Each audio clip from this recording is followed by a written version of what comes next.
Es cierre de semana y por supuesto hay mesa de los viernes y ya están con nosotros Santiago Zamanillo del Partido Acción Nacional. Bienvenido. Erika Chiquis, muy buenos días, muy contento de estar aquí nuevamente y saludo a tu auditorio. José Luis Fernández del Partido Verde, bienvenido. Buenos días a todas, a todos, con el gusto de estar aquí. Y hoy tenemos invitados especiales porque están aquí acompañándonos María Inés y Santiago. Bienvenidos, ¿cómo están? Es que viernes último de mes. Santiago, gracias por traerlos, ¿eh? No, además, muy bienvenidos. gracias Nos da mucho gusto siempre. recibirlos acá. Oye, y se van a aventar pues la discusión y el debate, porque a ver, estaba esperando este momento. Primero te ofrezco pastelito, José Luis. ¿De cuál vas a querer? Limoncito, ahorita, Matilda, zanahoria, ¿cuál se te antoja? Ahorita vamos a ver, el que quieras, está bien. El de zanahoria no lo hemos probado, vamos a Vamos a probarlo, darle, ¿te pues. parece? Está bien. Porque, a ver, tengo que empezar contigo. Llevamos semanas tratando de hablar contigo del tema de la reforma electoral y me has contestado una y otra vez, todavía no hay nada, todavía no hay nada. Y aunque hoy sé que no ha llegado todavía la propuesta o la iniciativa como tal al Poder Legislativo Federal, ya sabemos dos cosas. Una, que va a la Cámara de Diputados, lo dijo Ricardo Monreal, que ustedes van a ser la Cámara Receptora. Y dos, pues por lo menos 10 puntos generales de la reforma, porque los expusieron en la mañanera, con presentación de PowerPoint y toda la cosa. La secretaria de Gobernación, Rosa Isela Rodríguez, hizo la exposición de qué es lo que van a presentar. Así que bueno, ya con esos elementos, ¿cuál es la postura del Verde? ¿La van a acompañar o no la van a acompañar? Aún no llega. No, bueno, pero ya es como... Bueno, a ver, primero, si me permites, quisiera enviarle un abrazo fraterno y mi reconocimiento a los elementos del Ejército Mexicano y de la Guardia Nacional. Todo nuestro respaldo y nuestra solidaridad en estos tiempos y en estos momentos que dieron un gran golpe, pero también se complicó de manera importante la seguridad en algunos estados de nuestro país, y al mismo tiempo reconocer la estrategia de seguridad pública de San Luis Potosí, porque miren esta imagen, yo aquí me quedo con esta.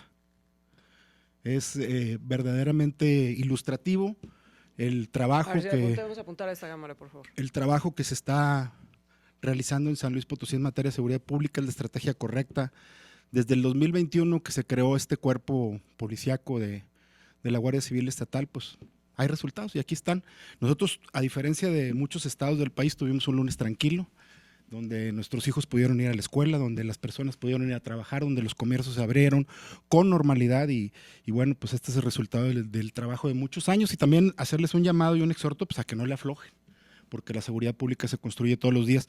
Reconocer al gobernador Gallardo, a su gabinete de seguridad pública, encabezado por la Secretaría General de Gobierno, Fiscalía, por supuesto Guardia Civil Estatal, etcétera, pues el gran trabajo que han realizado. Y decirles pues que en momentos como estos es donde se puede acreditar que vamos por el camino correcto. Y ahora yo lo que deseo es que en un par de años sigamos hablando de que estamos en verde, ¿eh? Yo es lo que deseo y es lo que espero, porque ahí es cuando vamos a estar viendo el trabajo. Por lo pronto, hoy estamos así. Se bajó la luz. Ay, perdón. Hoy estamos así. Pero a ver, la reforma electoral, porque vámonos para allá. En estrategia de seguridad, muy aliados, muy amigos, pero en el tema de la reforma electoral, aliados o no, ¿van a respaldar o no la iniciativa de la presidenta? Bueno, lo que nos han dicho a nosotros en el Comité Ejecutivo Nacional es que vamos a desmenuzar paso a paso todo lo que tiene que ver con la reforma, pero de entrada, para no ser sacatón y no darle vueltas al asunto, porque nos comen las ansias por acá, yo en lo personal tengo muchas dudas, no creo que al final voy a tomar la decisión de que es una reforma que no me representa, porque creo yo que tiene algunos aspectos pues en los que no están reflejados nuestras peticiones. El sistema político mexicano es un sistema de partidos políticos, así está y así está planteado que seguirá siendo, y la realidad es que en el tema de la reducción de los recursos económicos, que he escuchado un montón de señalamientos y de posiciones y se nos ha puesto como caprichosos y como personas que solamente estamos viendo el tema económico, pues evidentemente para hacer política se necesita dinero y dinero bien habido, que tiene que ser un tema muy importante y que tiene que estar sobre la mesa y que tenemos que garantizar.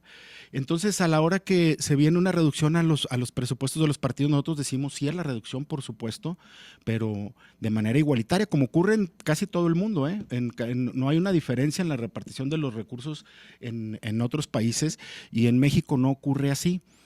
te voy a poner un ejemplo porque nosotros consideramos que es inequitativo. Tú en este espacio me das 2 minutos a mí para poder expresar lo que yo quiera. Porque hasta eso lo reconozco. Yo puedo decir en este espacio lo que yo quiera. No hay ningún apretón de ningún tipo. Yo puedo decir lo que yo quiera en 2 minutos. A Santiago le das los mismos 2 minutos y cuando viene Marco o venía el compañero de Morena o Pablo, también les das 2 minutos. Entonces, lo que pretende esta reforma es como si a mí me dieras 4 porque yo soy la mayoría en San Luis Potosí, a Santiago le dieras 2 y a Marco o a los otros compañeros les dieras 30 segundos. No se puede construir ni fijar posturas con estas diferencias. Entonces, nosotros lo que propusimos específicamente en esta reforma en el tema del dinero fue que sí, redujamos el recurso de los partidos políticos, pero repartámoslo de manera equitativa. Parece ser que esa propuesta no fue escuchada y no viene reflejada en la reforma. No lo puedo confirmar el día de hoy porque no lo tengo claro. La reforma. Pero pues ya te la pusieron ahí en PowerPoint y en pantalla grande para que la viéramos todos. A ver, Santiago, ¿ves por parte de la Acción Nacional una postura de aval o en contra de esta propuesta de reforma, ya conociendo los puntos finos que vienen en ella? Bueno, primero, como bien dice la máxima popular, no hay fecha que no se llegue ni plazo que no se venza, Eriquita. Por fin, después de meses de estar platicando en la opinión pública y en diversos sectores el tema de la reforma que fue propuesta por Claudio Sheinbaum desde junio del año pasado, ya hoy tenemos formal y materialmente un documento que evidencia y además fue confirmado por la propia presidenta en la mañana cómo será presentado a la Cámara de Diputados el próximo lunes. Y yo vengo muy contento, como todos los viernes, es un gran espacio que reconozco de participación ciudadana, pero vengo muy expectante de qué nos va a decir nuestro compañero Chiquis, que ha sido un gran torero y que le ha jugado el tema. Hoy sí ya tenemos los puntos sobre la I, sobre qué es la propuesta de modificaciones al actual sistema electoral y cómo va a participar Chiquis, que además es un legislador del Partido Verde, en aprobar o negar esta reforma. Ahora bien, la presidenta de la República nos presenta el pasado miércoles unas modificaciones al sistema electoral político a la luz de un decálogo. 10 temas fundamentales, 10 ejes por virtud del cual quieren cambiar el sistema político en este país. Primero, la conformación de cómo o los mecanismos de cómo acceder a las plurinominales. Yo quiero decirle absolutamente claro, no hay claridad en cómo se van a conformar. Se plantea que permanecen los 500 diputados, Erika, Chiquis, pero los 200 que son de representación se eliminan las listas cupulares. Es decir, estas listas que manejaban los presidentes de los partidos ya no va a ser el mecanismo para acceder a los plurinominales. Ahora los distribuyen en 3 bolsas. 97 los primeros segundos lugares o los segundos mejores. Sí. Pero ¿cómo vas a comparar un candidato que compitió en San Luis Potosí con un padrón, una lista nominal de un universo, contra uno del Estado de México? Es decir, hay muchas ambigüedades que yo quisiera conocer. Luego, 95 serán por listas que ya no serán de los líderes o los cúpulas de los partidos, sino unas listas que los propios ciudadanos van a votar. Se habla que el ciudadano va a votar por su candidato de mayoría, pero además va a dar un nombre de un hombre y una mujer para estos segundos lugares. Quiero andar en esto. A ver, José Luis, tú la entendiste, porque yo había pensado que la entendí en la presentación de Rosa Isela, pero cuando sale ayer la presidenta y dice, a ver, no se confundan, la distribución va a ser igual al partido que le toque, pero entonces va a ser el segundo, tercero, cuarto lugar. Ahí me entró una duda tremenda y me entra una preocupación adicional, porque primero, ¿van a salir a hacer campaña los plurinominales? Si es así, ¿en qué condiciones? Porque no hay dinero para las candidaturas plurinominales, hay para quien va a buscar un distrito. Y además va partiendo de la lógica de que un diputado plurinominal pues tendría que cubrir una extensión muy amplia para poder hacer campaña. Pero en segundo lugar, esta parte del tercer, cuarto, quinto lugar, no importa dónde hayan quedado, pero que le corresponda al partido, va a llegar a la plurinominal. No me queda claro, pero me preocupa la parte de que alguien que, como dice Santiago, obtuvo 3 votos porque nadie votó por él, porque no lo representa, pero como es el partido que le toca y quedó en 12º lugar, va a llegar como diputado plurinominal. ¿Realmente hace la diferencia a un listado o está llegando alguien por quien la gente no votó? Pues bueno, es un símil del sistema selección de plurinominales de la Ciudad de México. Yo tampoco creas que lo tengo muy claro. Siendo honesto, es un tema confuso y esa es la parte que en este apartado de la reforma que tiene que ver con la asignación de los espacios plurinominales, pues es otro tema que me preocupa porque no podemos hacer trajes a la medida, pero tampoco podemos hacer ataduras a la medida. El Partido Acción Nacional tiene todo el derecho de presentar a Marco Cortés y a Ricardo Anaya como plurinominales, es su partido. Y a final de cuentas ellos representan su ideología, su forma de pensar, sus estatutos. Nosotros tenemos todo el derecho de presentar a Carlos Puente y a Manuel Velasco como plurinominales. ¿Estás diciendo que ustedes van a defender a los plurinominales? Yo no me veo representado con esta propuesta, porque, para la gente que nos escucha, ¿de qué se trata el Congreso mexicano? Los diputados representamos a los habitantes de un distrito, es decir, yo represento a los habitantes de Soledad, de Cerro de San Pedro, de Zaragoza y de Armadillo de los Infantes. Cada que yo voto, estoy votando a nombre de todas esas personas. Entonces, imagínate que el día de mañana estas personas, un segundo lugar de este mismo distrito también acceda a la Cámara Federal, pues habrá 2 representantes de ese distrito, y los de Zacatecas, y los de Nuevo León, y los de Coahuila, estaríamos hablando de una sobrerepresentación de una porción del territorio en el caso de los mejores perdedores. Además, ellos ya se presentaron ante la población y no lograron el consenso para tener una representación. Pero bueno, ahí está la propuesta. Oye, pero además, y como decía ayer la presidenta, no van a ser los segundos, sino los terceros, cuartos. No, ¿cómo le explicas a alguien? A ver, y lo quiero poner aprovechando que aquí tenemos un público al que nos sirve como ejemplo. ¿Cómo le explicas a alguien? Hubo una carrera, ganó el primer lugar. Si consideras bueno que no llegue el primero porque pues, va a llegar el segundo lugar, porque queremos que represente a otro sector. Pero ¿cómo le explicas a ese segundo lugar que no va a llegar él? Que va a llegar el cuarto, quinto o sexto lugar, a ese lo van a considerar ganador porque corresponde a un partido político. Entonces, ¿realmente rompes con el coto de poder de los partidos o lo mantienes exactamente igual y lo único que estás cambiando es el nombre de quién va a llegar? Bueno, yo no me queda claro cómo quedaría la representación en este tema. Y es que en términos prácticos no suena justo. No suena justo, no, estoy de acuerdo. Y en la siguiente representación, en la otra fórmula, que a mí me da la impresión más que no lograron un acuerdo entre la propia comisión presidencial, yo veo que de acuerdo a la propuesta que presentaron, tuvieron unas discusiones terribles, me imagino yo, no se ponían de acuerdo cómo iban a manejar este tema de los pluris, y dijeron, pues no hay ganadores ni perdedores, ponemos una parte en la propuesta de un grupo y otra parte en la propuesta del otro grupo. Con lo que sí simpatizo son con los 8 legisladores migrantes, que creo que es una correcta representación, porque hay una gran cantidad de habitantes mexicanos que habitan en el extranjero y que es importante que tengan una representación en el Congreso mexicano. ¿En la normatividad actual tienen algún limitante los migrantes para participar? No tienen algún limitante, pero creo que... En el Congreso del Estado de San Luis Potosí ya tuvimos un diputado migrante, por el PAN, ¿no? Si no me equivoco, por cierto. Yo creo que existen las condiciones, pero siempre que venga una acción afirmativa para garantizar esos espacios, lo veo saludable. Los otros 95 legisladores que son por circunscripción, pues imagínate, con menos dinero y hacer campaña no solo en un distrito, no solo en un estado, sino en una circunscripción.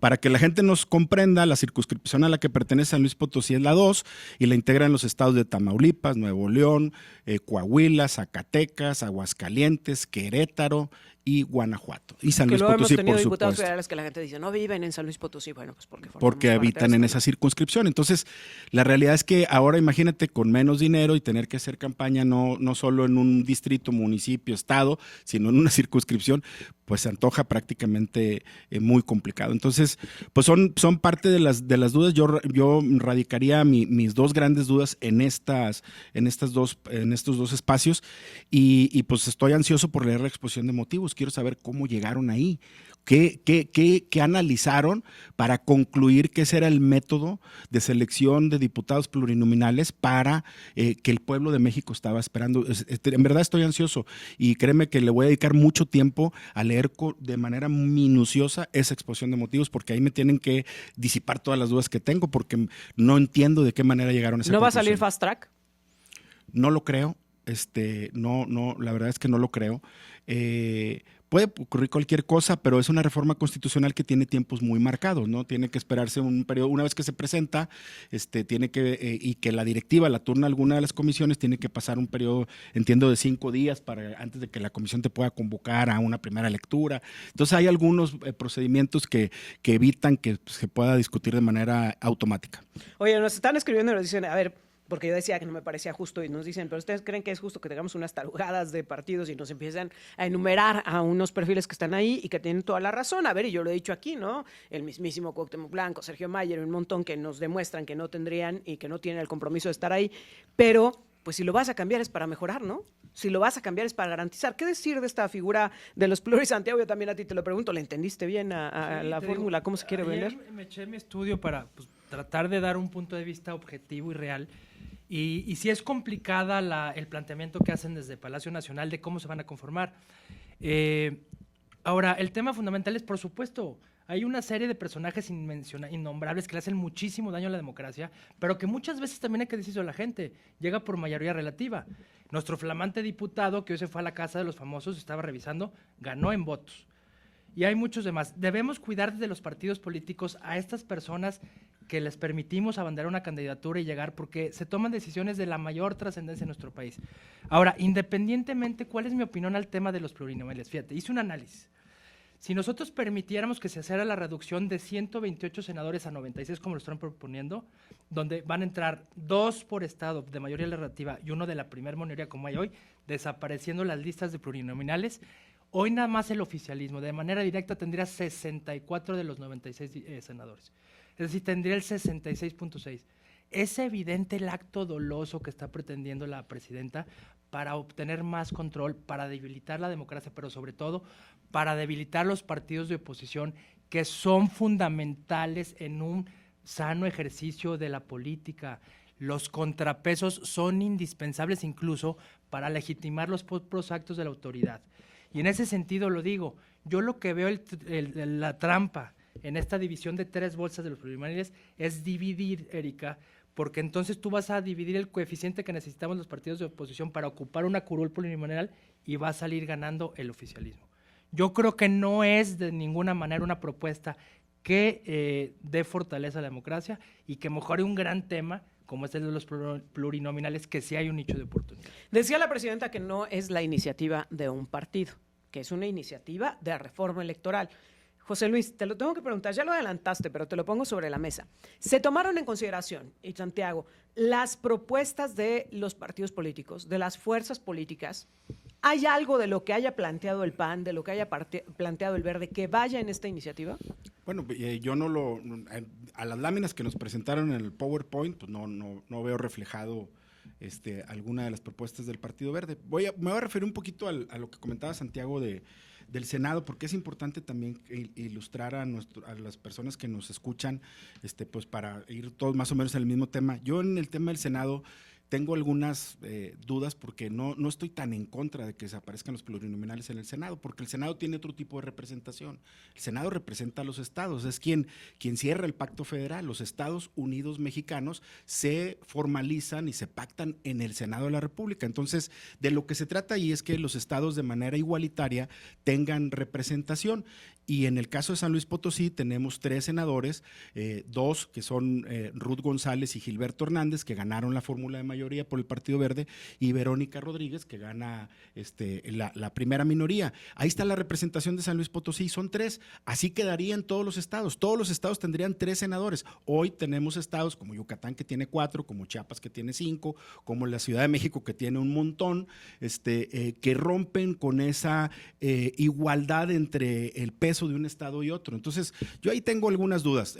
También entiendo el tema de los pesos y contrapesos, que pudiera también simpatizar con el tema de los plurinominales en el Senado, pero bueno, creo que esas es de las medidas que me resultan un poco más congruentes a lo que se había venido platicando. Y por otro lado, contestarte, Erika, que lo que viene en las próximas semanas va a ser muy interesante porque vamos a hacer un análisis muy profundo de esta propuesta propuesta y vamos a tomar decisiones pensando en que en el centro de la discusión está la decisión del ciudadano, empoderar a la gente, que su voto cuente y que cuente bien y que sea bien contado, porque también hay la amenaza de que se aparezca el PREP, con lo que no vamos a estar de acuerdo jamás. Entonces vamos a cuidar al árbitro. Del 25% a INE, OPLES y tribunales. Pues vamos a tener mucho cuidado porque el momento que vive el país es un momento complejo que demanda de una gran responsabilidad y de quitarnos el chaleco y ponernos el del país, cuidar lo que tanto nos ha costado, que es la democracia, y vamos a ir con esa manera de pensar. Yo no adelanto ningún sentido de ningún voto porque en una discusión pueden pasar muchas cosas. Se puede confeccionar un buen proyecto, pero en los términos en los que está es muy difícil que lo podamos acompañar. Santiago, algo de lo que... ¿Qué propuso el PAN? ¿Qué ve el PAN que se tiene que cambiar en el sistema electoral? Si se va a hacer una reforma, ¿qué propondría el PAN? Digo, partiendo de la base de que tú en otras semanas nos habías dicho no es momento, no es buen momento, pero bueno, si ya vamos a ello, ¿qué se tendría que modificar? ¿Cuál sería la propuesta del PAN? ¿Y está incluida o no dentro de esta que viene en la presidencia? A la pregunta expresa, creo que es evidente, Erika, que no fuimos tomados en consideración no solo los partidos de oposición, los expertos y los partidos aliados de Morena. Eso es evidente. Y hay que analizar simple y sencillamente para respondernos a esa pregunta, cómo está conformada la Comisión Presidencial para la Reforma Electoral. Son puros afines a Morena, pero además adolecen de las 3 características indispensables que deberían tener, que es conocimiento en la materia, expertise, pero lo más importante, Erika, imparcialidad. Es puras personas que son parte del movimiento, que ocupan algún cargo público y que por lo tanto no es viable que presenten una reforma que fortalezca la democracia y empodere al ciudadano. Ahora, ¿qué estamos proponiendo desde Acción Nacional? Nosotros no vamos a caer en el juego, en la simulación de esta reforma y con estas amenazas de que ya será el pueblo quien juzgue a los traidores que proponen y sostienen a los plurinominales y que no quieren que las elecciones sean más baratas. No, señor, eso es una falsa narrativa que no se sustenta en la luz de la realidad. En Acción Nacional creemos que uno de los mayores problemas en la democracia es la infiltración de los recursos de procedencia ilícita y de los criminales en la política. Y en ese sentido, nuestro presidente nacional y nuestro coordinador de senadores, Ricardo Anaya, han puesto sobre la mesa y le han presentado a Palacio Nacional, pero sobre todo a los diputados, que hagamos una cosa, que reglamentemos de verdad la fiscalización de los recursos y los candidatos que participan, llevándolo al extremo, Erika, que se ponga una sanción de que en caso que se muestre la utilización de recursos de procedencia ilícita o personajes que participan en el crimen organizado, se anulen las elecciones y se pierden incluso el registro de los partidos. Ahí está la propuesta, vamos a ver cómo la tocan, porque ese sí es un tema fundamental que afecta actualmente a nuestra democracia y que es un nicho de oportunidad para cambiarla. Tengo que hacer una pausa, pero al regresar, bueno, pues ya estaremos viendo si se va a sumar o no a la propuesta que hay un diputado federal, va a ser un tema que se meta a la discusión o no, pero también que viene para los organismos electorales con estos recortes que vienen como parte precisamente de la propuesta presidencial. Enseguida volvemos. Ya estamos de regreso y lo primero que tenemos que decir es que está muy recomendable el pastel de zanahoria de Antares. Muy rico, sí, muy recomendable. Y ahorita lo voy a probar. Es que Antares, con ese nivel de repostería que no nos hagamos. A ver, es que José Luis Fernández ya va por la segunda rebanada. Por eso. Dicen, ahorita lo voy a probar. Bueno, muy rico, ¿eh? Muchas gracias, Antares Pastelería. Sabe perfectamente bien que no mientes. No mientes, bueno. Oye, pues a ver, no mientan, díganme la verdad, ¿en qué situación va a dejar esto? Porque, a ver, particularmente podríamos hablar del financiamiento y de la reducción al INE y a los tribunales electorales, pero a mí algo que me tiene muy consternada, Santiago, es lo que va a pasar con el Consejo Estatal Electoral y de Participación Ciudadana. Más temprano platicamos con Juan Manuel Ramírez, uno de los consejeros del CEPAC, con quien hemos venido platicando, a ver, desde la elección constitucional pasada, cuando no les llegaba el presupuesto y se estaban tronando los dedos porque no sabían cómo le iban a sacar adelante, no tenían ni siquiera contratado el PREP y se nos acercaba ya la fecha de la elección. Para la elección del Poder Judicial, porque de igual forma les acortaron la cuerda, no les daban los números, siguen debiendo dinero ante el Instituto Nacional Electoral. El INE presenta a inicio de este año un diagnóstico de cómo están los OPLES. El segundo más emproblemado es San Luis Potosí, porque les debe un dineral al Instituto Nacional Electoral, no tienen el presupuesto asegurado, están batallando, contando pesos y centavos para sacar adelante, y 25% menos de presupuesto. Pues vamos camino a que desaparezcan los organismos electorales locales, Santiago. Es la evidente intención. Mira, en el decálogo la otra parte es la reducción del 25% que la distribuye en autoridades electorales, partidos y el costo directamente a la democracia. En ese sentido hay que decirlo con claridad. Es verdaderamente preocupante que se pretenda disminuir el gasto al Instituto Nacional Electoral, a los tribunales y a los soples. Ya lo vivimos, Erika, en el ejercicio de la elección judicial, que es precisamente de donde emana la idea de la presidenta de proponer la reforma. Fue no había presupuesto, se instalaron la mitad de las casillas, fue una participación bajísima, urnas embarazadas, etcétera, que llevó a los consejeros del INE en ese entonces a votar 5 en contra de la aprobación y 6 a favor. Y ahí emana esta idea de la reforma electoral. Hay que decirlo con claridad. Son de verdad una narrativa falsa, pero se creen que son ahorros mal visualizados. Nuestras autoridades electorales se deben de reforzar, Erika, con presupuesto, con capacitación y con capital humano.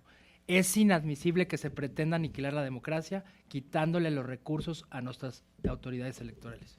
José Luis Fernández, ¿se puede abaratar la democracia? ¿Se debe abaratar la democracia en México? Hay que ser muy cuidadosos en esa decisión, pues por lo que representa. A final de cuentas, las cosas cuestan lo que cuestan, ¿no? Y no podemos ahorrar centavos descuidando los pesos. La realidad es que yo vuelvo a insistir que vamos a ser muy cuidadosos en el análisis de este documento que llegará el día lunes y vamos a ser muy responsables en las decisiones que tomemos. La realidad es que tampoco podemos pasar por alto pues los excesos que se cometen desde los partidos políticos, desde los propios organismos electorales en materia financiera, ¿no? Yo cuando estuve en el Congreso del Estado pues me tocó ver estados financieros de algunos soples locales, del CEPAC, pues donde al finalizar la jornada electoral, pues nos sobró presupuesto y en lugar de enterarlo de nuevo a la tesorería del Estado, pues se lo repartían en bonos. Creo que tampoco es correcto. Entonces, ni muy ni tan, que cueste lo que tenga que costar, que los recursos se empleen de manera correcta, que se empleen de manera adecuada, que no existan este tipo de excesos y fortalecer nuestro sistema democrático que nos ha costado mucho, vuelvo a insistir. San Luis Potosí ha sido pionero en muchas decisiones y en muchas medidas del sistema que hoy tenemos, que ha dado como resultado alternancia, que ha dado como resultado por representatividad debidamente equilibrada en los poderes de la Unión, en los poderes de los estados. Entonces, pues creo que tenemos que ser muy responsables en las decisiones que vamos a tomar. ¿Se vale la eliminación del PREP? Porque, a ver, el argumento es, cuesta mucho. Y sí, efectivamente, nos decía hace rato Juan Manuel de CEPAC, que es uno de los puntos que más le cuesta a los organismos electorales locales. Pero, a ver, ¿para qué sirve el PREP en términos prácticos? ¿Vale la pena eliminarlo, sacrificarlo? ¿Es siquiera concebible en estos momentos? A ver. Bueno, yo no estoy de acuerdo. Yo no estoy de acuerdo en que desaparezca el PREP. Creo que es un tema de gobernabilidad, de paz social. Que la autoridad electoral tenga la posibilidad de salir a las 11 de la noche a dar el resultado de la elección basado en un ejercicio estadístico confiable, porque nos ha demostrado que ha sido eficiente y efectivo en lo general. Creo yo que es una herramienta que vale la pena mantenerla, porque de otra forma sería muy complicado, aunque se nos diga que los cómputos distritales van a empezar de manera inmediata. A ver, no estamos hablando por lo menos de 3-4 días, ¿no? Sí, para que terminen. Lo que requerimos es certeza, certidumbre, porque mira, yo me quiero ir a la jornada electoral, ya estoy viendo, domingo 6 de la tarde, pues todos alzando los brazos ganamos, ¿no? Todos son ganadores, todos claro. Somos ganadores y se empiezan a generar percepciones y hay gente que se fanatiza, se politiza, es correcto, se polariza, y si 3 o 4 días después los resultados son diferentes, pues se generan muchos mitos y se pueden generar muchos problemas. Entonces no hay necesidad, ya está inventada el antídoto para evitarnos ese tipo de problemas, se llama PREP y nosotros vamos a ir a favor de que se mantenga. Santiago. Yo creo que es un error la pretensión de eliminar el PREP, porque precisamente es un programa que ha dotado de certidumbre y de gobernabilidad a nuestros procesos electorales. Hay que remontarnos a la tragedia y al cinismo de aquella elección del 88, cuando el secretario de Gobernación en ese entonces, Bartlett, dijo se cayó el sistema cuando advertía que Cuauhtémoc Cárdenas iba encabezando las preferencias. Y hay que decirlo, PREP por sus siglas, Programa de Resultados Electorales Preliminares, no es sustituible, Erika, con estos cómputos distritales ni con los cómputos rápidos. Pero sí nos da el mismo día de la jornada electoral, el mismo domingo que la gente va a votar, te vas a dormir con una idea, con una visión de la tendencia que prevalece en ese momento y que entonces dota de certeza y gobernabilidad de las cosas. Ellos dicen, es carísimo, no sirve para nada, por supuesto que sirve, pero además quieren que esa chamba la hagan ya los cómputos distritales. no le entienden ni siquiera cómo funciona. Cuando tú terminas de votar, las actas son computarizadas y eso es lo que se sube al PREP. Sí. Para que lleguen a los distritos es hasta el lunes inmediato siguiente y muchas veces en las últimas elecciones se han abierto hasta el 66% de los paquetes electorales. No tienen ni idea de lo que están hablando, pero además no sustituye al PREP. Yo creo que sería un error por tema de certeza, de transparencia y de gobernabilidad pretender eliminar al PREP. Oye, que lo podemos llevar incluso a la elección local, estatal, ¿eh?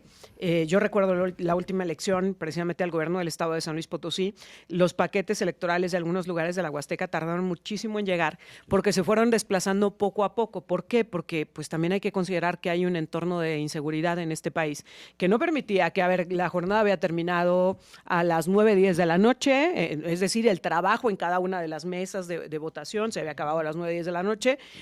A esa hora se trasladaran vía carretera para llegar a la capital potosina, a la sede del CEPAC, pues obviamente esto no era viable.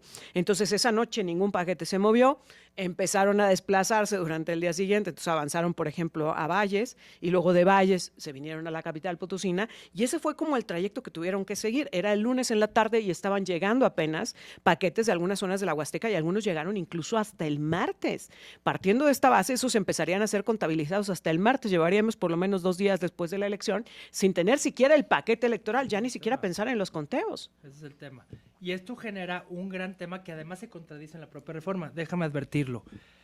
Mientras no tengamos un conteo preliminar, pues todo el mundo se va a declarar vencedor, Ganador, como dice. claro. Pero el gran problema de las fake news que empezarán a hacer y generarán un desastre. Pero a contrario censu, o sea, le abre la puerta a este lapso que no vamos a tener certeza, conocimiento de cómo van avanzando las cosas y entonces cuál es el fake. Y luego por el otro lado vamos regulando la IA para evitar campañas con bots y creatividad artificial. O sea, es un despropósito, de verdad, que no tiene sentido, pero se me hace que es de los puntos riesgosos en la reforma planteada y hay que ser responsables al momento de votarla. Bueno, pues el próximo viernes ya habrá llegado a manos de la Cámara de Diputados. Ya traemos más chismecillo. Muy bien. Les agradezco mucho que hayan estado con nosotros. Gracias, José Luis Fernández, del Partido Verde. Muchas gracias a todos, a todas. Cuídense mucho, fin de semana bonito.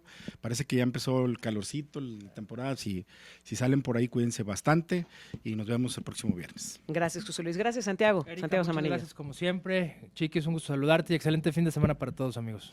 Gracias por estar con nosotros. Gracias, Antares Pastelería, que siempre nos consiente. De verdad, qué delicia el pastel de zanahoria. Gracias por hacernoslo llegar. Muy recomendable, para que vayas y lo busques a cualquiera de las sucursales de Antares Pastelería que están en todos lados. Ellos sí, hace cuenta con el PREP de inmediato en cualquier lugar de la zona metropolitana. Por supuesto, en Villa de Pozos, en Soledad, en la capital potosina, hay una serie de sucursales de Antares Pastelería para que vayas y pidas el pastel de zanahoria. Con esto nos vamos a la pausa y volvemos.